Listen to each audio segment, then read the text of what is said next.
Hi hello welcome to Harshi stories 2024లో ఇంత చిన్నగా ఉన్న జుట్టు ఇప్పుడు ఇంత లాంగ్ అండ్ స్ట్రాంగ్గా ఎలా అయిందో చూసేద్దరు వచ్చేయండి. Hair care is a journey. అది ఒక ప్రోడక్ట్ వల్ల ఒక ఇంగ్రీడియంట్ వల్ల మన జుట్టు పెరగదు. అది ఒక లాంగ్ టైం ప్రాసెస్ అన్నమాట. ఒక పర్సన్కి పడిన ప్రోడక్ట్ ఇంకొక పర్సన్కి పడాలని రూల్ లేదు, కానీ నాకు ఇది వర్కౌట్ అయ్యింది. ట్రై చేయాలంటే మీరు కూడా ట్రై చేయొచ్చు. నేను 3 ఇంగ్రీడియంట్స్ మిక్స్ చేశాను: షికాకాయ్, ఆమ్లా అండ్ హైబిస్కస్. నా హెయిర్ లెంత్ బట్టి నేను అన్ని 3 స్పూన్స్ వేసుకున్నాను. అది ఇంత థిక్ కన్సిస్టెన్సీలో రావాలి.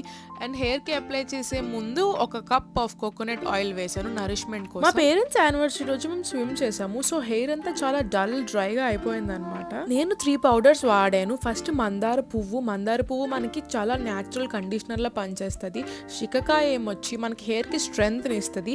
ఆమ్లా ఏమో ఏదైనా డాండ్రఫ్ డ్రై ప్యాచెస్ అన్ని క్లియర్ అవుట్ వచ్చేస్తుంది. ఈ hair mask 45 minutes to 1 hour వరకు ఉంచుకోవచ్చు. నేను 45 minutes ఉంచుకున్నాను.